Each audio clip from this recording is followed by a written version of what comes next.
Welcome to the 1:30 AI workshop with Patricia Haueiss. Before we get started, welcome back to our live stream viewers. I recommend, this is an intimate session, so I recommend you guys who are sitting up the back to come all the way to the front and get a really close, close access to Patricia, because I'm sure you'll have more of an interactive session here right now. If you have your computers handy, you might even be able to have a play along. So let's get straight into it. Let me introduce Patricia to you. Patricia is a AI thought leader and strategic consultant and is recognised as one of Australia's top 100 innovators. So please join me in welcoming Patricia, who's going to run us through the workshop. Thank you. Thank you. Here we go. Thanks so much for attending. As it was mentioned, get your computers out. This is going to be hands-on. I'd love you to take away some really, some actual skills. So, but first, before we get started, and we've been talking about AI a lot, right? So what is actually AI? What AI really means is that you're getting a system to understand, to learn, to decide. So things and qualities and skills that usually, for example, humans have, right? But AI doesn't actually know facts. It actually learns patterns. So, and based on those patterns, it only predicts the text. So similar to when you're texting your friend, "Hi, Michelle, how are you?" It completes kind of the sentence. So, and that's why there's also some occasions where it gets things wrong. So it hallucinates. And that can be because training data has been out of date. So if you're, for example, using ChatGPT 4.0, which a lot of people are using, this has been trained until mid last year. So the available data is only from 2024. So if you're asking it something more recent, you're actually not going to get an accurate reply unless you have turned on the web search function, which means it is able to, like Google as well, to look in the internet and find that information. And reason why is, as I mentioned before, it's really expensive to actually train those models. So everything after 2024 is actually a web search function. And today, I wanted to be hands-on, as I was mentioning. So, for example, we have a prompt. Let's review the following property reports. It can be any type of reports, really, council certificates, etc. So let's use this prompt and put it into ChatGPT. So I've created that already. I added a strata report and got the following results. And I think it, looks quite decent, but it's fairly unstructured, right? So what I always suggest is, instead of just prompting a vague general question, is to actually structure it very well. And I want to go into detail here. So for example, you give it a role, instructions, examples of how you would like the output potentially to look like. You upload files to support it or to give it a little bit of a framework. This is, best practice in the example.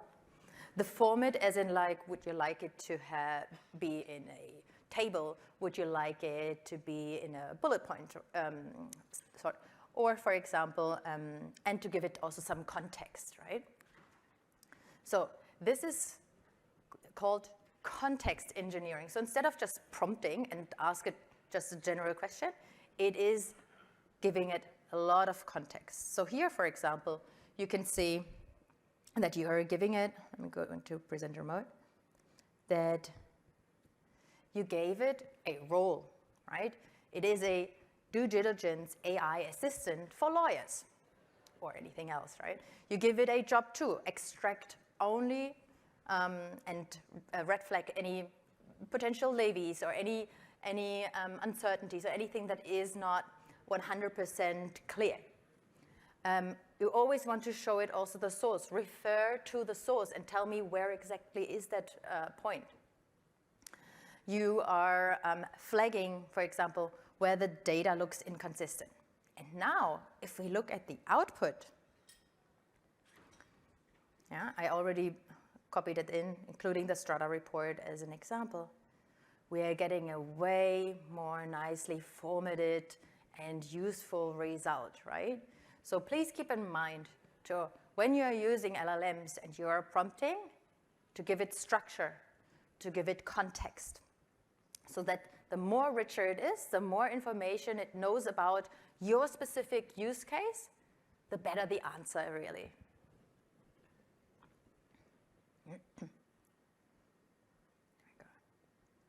Now, I mentioned in the panel before that I believe that AI will be able to replace those repetitive tasks and the copy pasting. And now I'm pretty sure a lot of you are currently using or typing in kind of the same prompt over and over again to do the same task, right? So there are also some advantages of what you can do, and this is called a custom GPT. So a custom GPT works very similar to a ChatGPT, but what you can do here is you provide the entire context of the task, of all the knowledge that you have, even if it is some transcripts from your conversations with colleagues or with the client. You upload this all into the GPT. So you can find it if you look at it from on ChatGPT, for example. You'll find this here on the left side. You can open it up, and there you just go create. And what you do is you give it a name, you describe what the task is, the instruction, ideally step by step. The conversation starter is really the prompt, for example, provide the latest Strata report or provide a document that you would like to get analyzed. And this one here is the knowledge. This is where you put all your frameworks, everything that you said, this is what our current rules are, this is the guidelines from our business, this is what I have to follow. Please follow these structures or these frameworks when providing an output. And then you can tick in which capabilities would you like to apply. Is it able to do web search?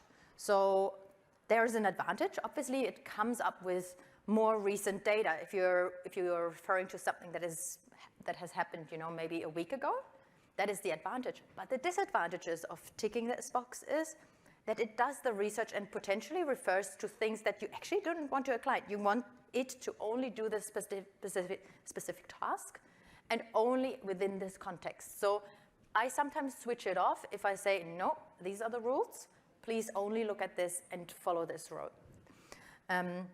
Same with image generation. We don't necessarily need this. So I did here an example. For example, it's a due diligence red flag extractor. So when you're uploaded, because we've been uploading a Strata report as an example here, so you provide the instructions inside the field as a conversation starter, upload all the relevant documents to get started, as an example, and provide knowledge bases.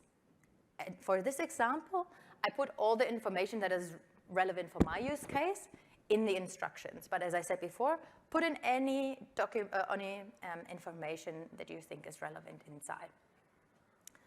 So, and let's have a look. And now you could drop the report here. I'm not doing this because it usually takes like a minute or two, so I already did that here. Oops, here. So, or we can do that. Strata. Let's get the Strata report. So we can do it, yeah. Let's upload all the data. Well, while we're waiting, I'll show you another exciting trend. So we've now learned, okay, you can prompt, which you would say 90% of the people are doing, just to get like a quick question. You can do context engineering, where you provided a lot of background information, the context, and get a way better result. It also helps to not hallucinate, because you can tell it to ignore certain facts, to ignore certain things, because it knows your kind of safe space. And the custom GPT, let's have a look if this has been processed.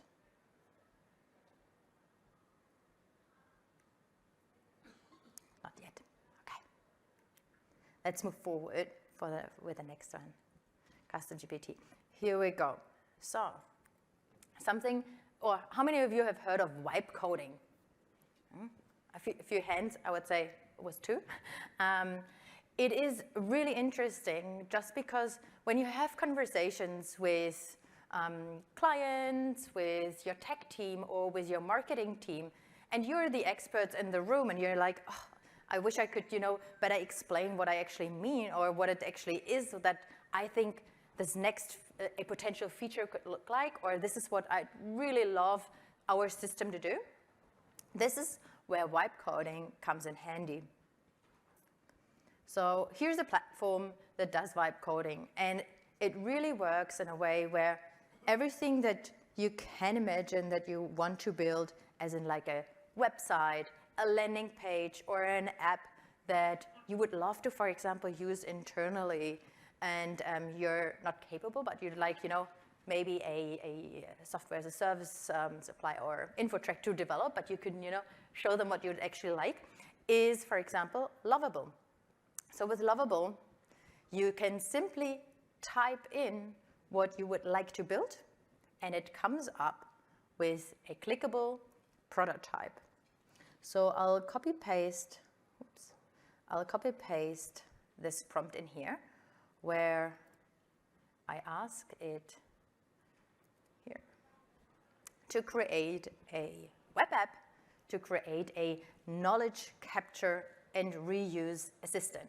Meaning what I'd really love to have is, I feel like as a lawyer, I repeat myself over and over again, for example, or I have to train up juniors, or I know that marketing is currently updating their website, but they're missing, for example, FAQs. So what Lovable is doing here in the background, based on the entire information that I gave to him as my idea, this is what I'd love as a feature. This is what I'd love to see. This is what I'd like to use. You can make this visible. You can also use it for personal purposes. I don't know if you love quotes, inspirational quotes. You can simply create a quotes generator for your personal use, right? And tailored to your idol. I don't know, Arnold Schwarzenegger or Taylor Swift, who knows, right? So this is all possible with Lovable. But keep in mind, the database in the back is not created or connected whatsoever, right? It is literally just the front end that has been created to show someone what you'd love to do or what you'd love to see in your field. So because that also takes a little bit of time to create, I have prepared that before. And so what it comes back with is this dashboard. It understood, based on my prompt, that I would like to have an overview of the most frequently asked questions, right? I'd like to know what has been asked before, so that I can give this to marketing or to another, for example, a report or a presentation that will be given, or some insights, right? So the Lovable tool is really good for vibe coding, meaning just come up with a rough idea, but it's not fully implemented, so the backend is not connected. There you go. So let's have a look if, in the meantime, here we go, the prompt, nope. Yeah, okay. Now it's been uploaded. Let's see what it comes back with. While we're waiting for the custom GPT to load, I will share the learning. So I mentioned before that about 50% of the of the quotes and of the citations that ChatGPT is currently publishing is actually from Reddit. Let me zoom in here. So, which is astonishing that people are literally just copy-pasting information from ChatGPT without doing their actually thorough research, right? So keep in mind, every time you're copy-pasting information, most of the time it got it from Reddit, Wikipedia, YouTube, but also Google, Yelp, and Facebook. And also I want to make it a reminder that remind yourself what these businesses also have in terms of their agenda and what they would like people to read and to consume as well. So let's see if the custom GPT, great. So what it does now, it really breaks things down based on the structure that I would like to see and in a very repetitive way. So if I add now another Strata report, but I don't want to, or another report that I would like it to analyze based on the prompt that I provide, it is now possible to do that over and over again without me copy-pasting the prompt, without me having to duplicate it. And this can be shared to your colleagues internally, but also with everyone else if you are saying, okay, I come up with an amazing solution for, maybe it's your secret AI lawyer who's helping you win a case, but obviously you need a lot of knowledge to provide. This is what you can put out and can also ask for feedback, what others are thinking. So let's jump back in the presentation. But I also want to show here the more negative side of things. So AI has been used, and this could be an opportunity, but also a lot of work for the law firms, is fraud.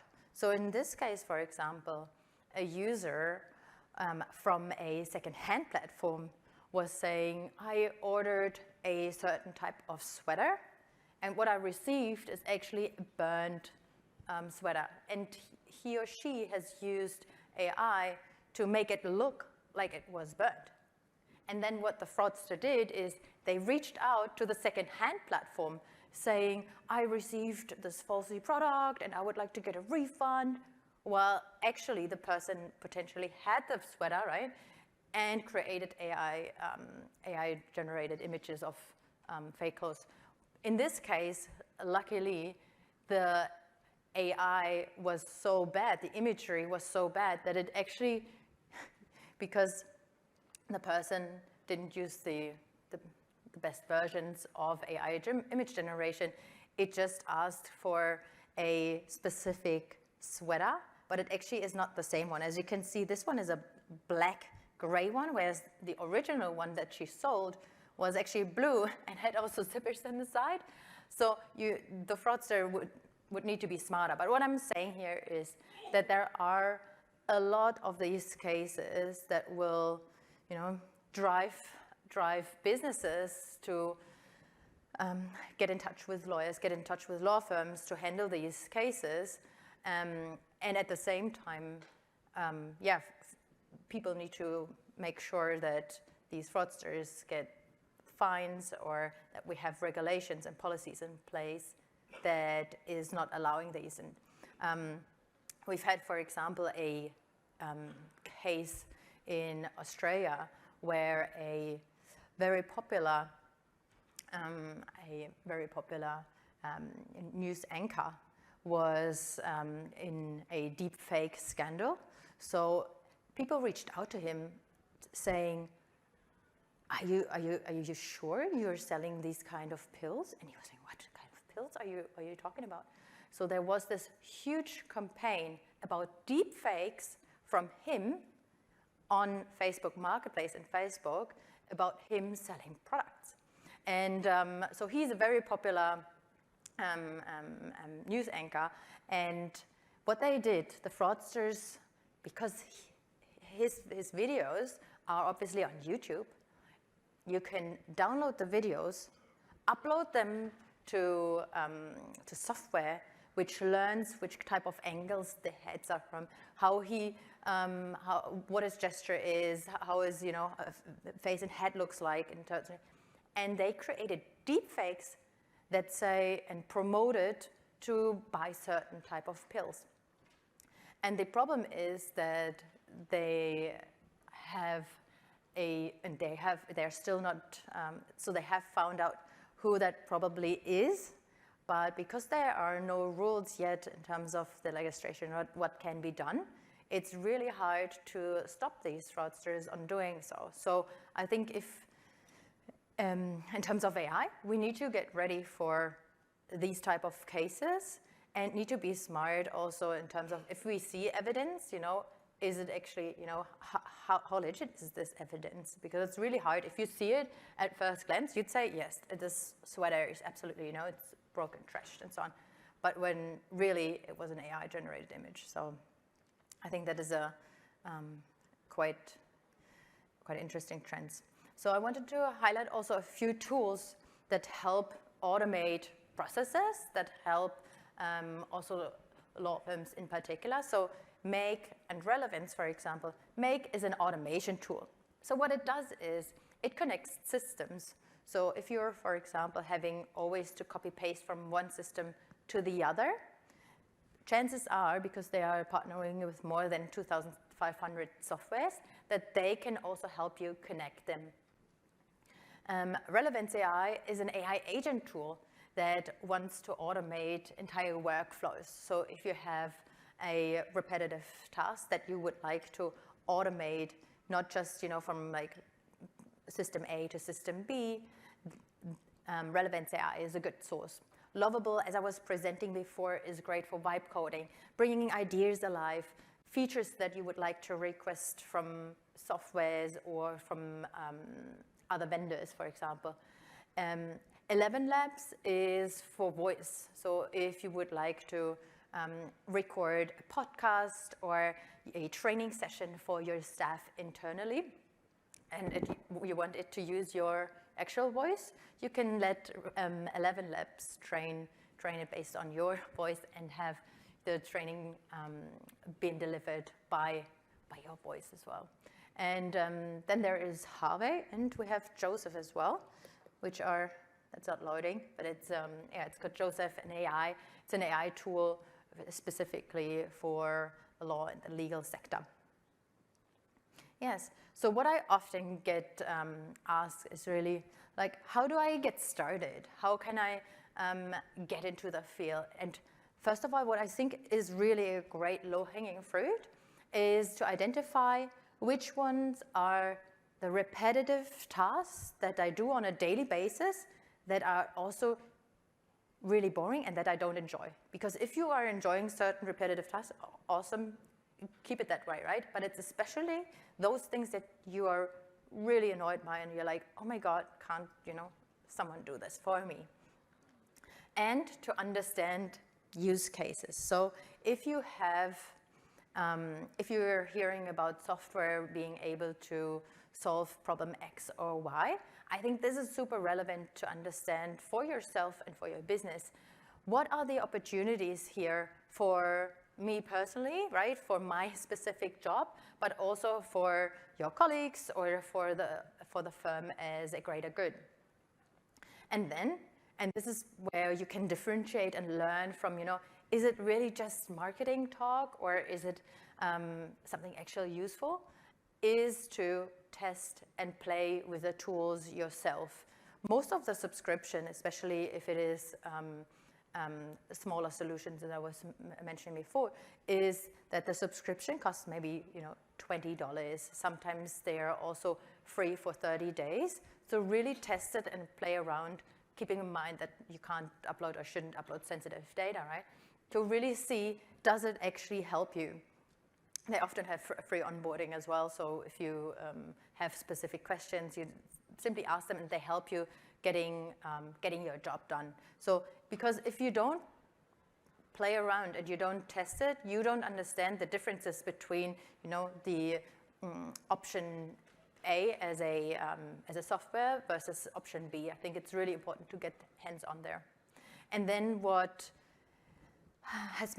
that is actually one of the most difficult things is at the moment, AI literacy, passing on knowledge internally, because everyone's on a very different level. Some are very advanced with, for example, image generation or text generation and prompting, whereas other people have not experienced or haven't tried it yet.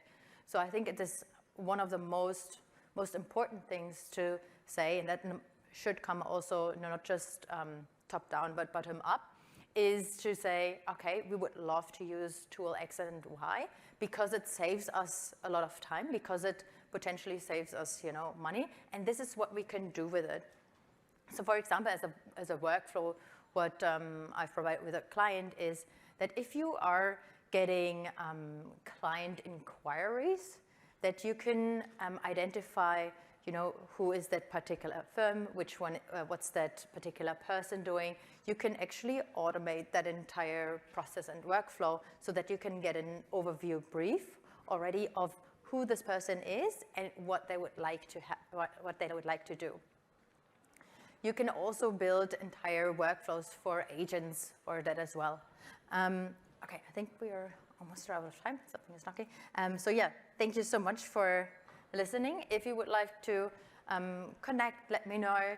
I also published yesterday an AI ecosystem map of Australia's AI native businesses. So if you want to have a look in terms of, what's out there in terms of infrastructure, AI tools for software as a service tools, let me know and we can connect and chat. Thank you so much.